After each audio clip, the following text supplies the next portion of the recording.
नमस्कार, जय हिंद, जय बिहार। मैं हूं आप सबका दोस्त वकील सह पत्रकार एस के पंकज। बिहार की राजनीति में चंपारण जो गांधी की कर्मभूमि है, वहीं पर बापू की कर्मभूमि में बापू सभागार में मुख्यमंत्री नीतीश कुमार का देश के राष्ट्रपिता के नाम पर बने सभागार में, देश के राष्ट्रपिता की कर्मभूमि में देश की राष्ट्रपति के सामने दिया हुआ बयान बिहार की राजनीति में भूचाल ले आ दिया है। दरअसल मामला यह है कि नीतीश कुमार जी ने कहा था कि भाजपा के लोग भी हमारे दोस्त हैं, और अभी कुछ दिन पहले G20 में जिस तरह से पीएम मोदी के साथ नीतीश कुमार की तस्वीरें आई थी और उनके मुलाकात की चर्चा हुई थी, उसके बाद मंत्री नीतीश कुमार का यह बयान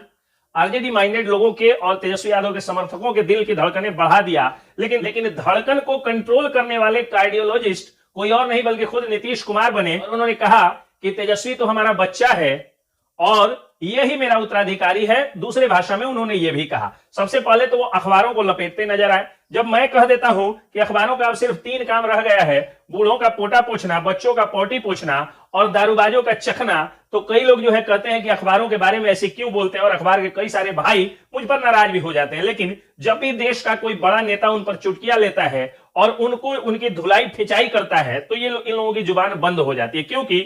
अगर ये लोग कुछ भी लिखेंगे, अगर मान लीजिए कि बिहार के 3 सबसे बड़े अखबार, मुख्यमंत्री ने जिस तरह से अखबारों को की फिचाई की, अगर उस बात को छाप देंगे तो सरकारी विज्ञापन मिलना बंद हो जाएगा। और अभी दशहरा का टाइम है और कुछ दिनों बाद जो है वो दुर्गा पूजा के बाद दिवाली छठ का टाइम आएगा, तो विज्ञापन का कटोरा लेकर के नेताओं के,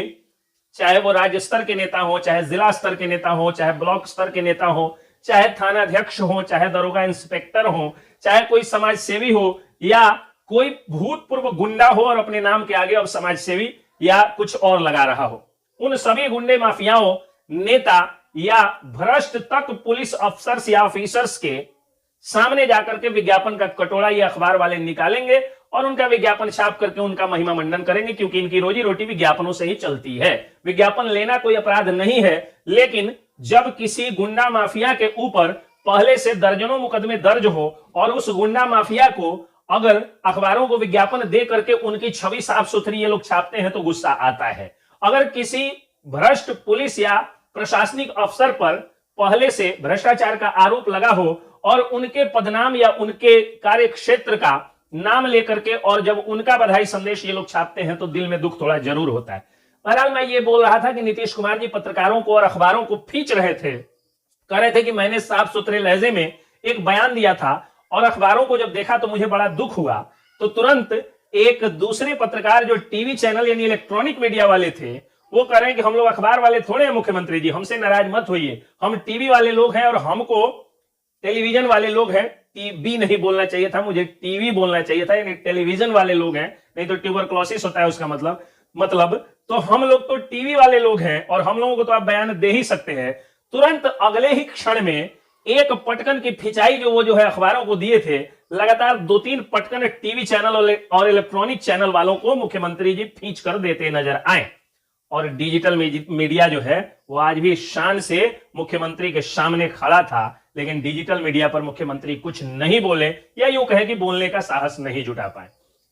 अखबारों और इलेक्ट्रॉनिक चैनलों को उन्होंने खींचा। अखबारों को कहा कि मुझे दुख है कि ये लोग तोड़ मड़ोड़ के जो है वो गलत खबर गलत ढंग से छापे हैं। तो वहीं इलेक्ट्रॉनिक मीडिया को कहा कि आप लोगों पर तो कोई और आदमी का कब्जा हो गया है, यानी पार्टी विशेष का कब्जा हो गया है। मुख्यमंत्री ये बोल रहे थे, शायद उनके कहने का अर्थ भारतीय जनता पार्टी या पीएम मोदी का कब्जा हो गया है, यही मुख्यमंत्री बोलना चाहते थे। खैर, मुख्यमंत्री ने जब मीडिया के 2 ढर्रे की फिचाई कर दी, और आप सब लोग जानते हैं कि अखबार विज्ञापन से चलते हैं और 100-200 करोड़ रुपए लगा करके जो इलेक्ट्रॉनिक चैनल या सैटेलाइट चैनल खोलता है, जाहिर सी बात है कि 500 करोड़ कमाने के लिए ही खोलता है, तो वो कैसे चलता है वो भी सारे लोग जानते हैं। इन दोनों की फिचाई करके मुख्यमंत्री नीतीश कुमार वापस राजनीति पर आते हैं और कहते हैं कि तेजस्वी यादव को वो अपनी भाषा में उत्तराधिकारी बता देते हैं। अब इस बात पर जेडीयू के नेता, बड़े नेता केसी त्यागी जो हैं, वो कहते हैं कि नीतीश कुमार जी महागठबंधन के फर्स्ट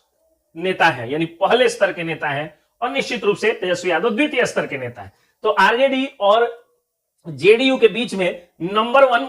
बनने की प्रतिस्पर्धा हो रही थी, तो महागठबंधन के तीसरे सबसे बड़े साथी कांग्रेस के नेता अखिलेश सिंह का बयान आया कि नीतीश कुमार जी को तो हम लोग मानते ही नहीं है कि वो मुख्यमंत्री है अगले, बल्कि हम लोग तो तेजस्वी यादव को ही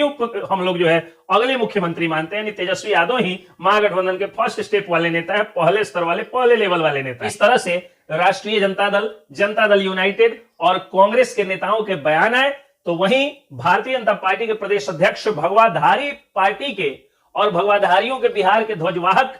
सम्राट चौधरी जी गरजते नजर आए और इन लोगों की जम के फिचाई करते नजर आए कि भले नीतीश कुमार तेजस्वी यादव को अपना उत्तराधिकारी बना दे, लेकिन बिहार की जनता इन दोनों को उत्तराधिकारी नहीं बनाएगी। यही मामला जो है अभी चल रहा है। महागठबंधन में फिलहाल खटमट है और बीजेपी खूब मजे ले रही है। अब देखना यह है कि बिहार के अगले सीएम पद की रेस में नीतीश कुमार आगे आते हैं, तेजस्वी यादव आगे आते हैं, या कौन आगे आता है। जय हिंद, जय बिहार।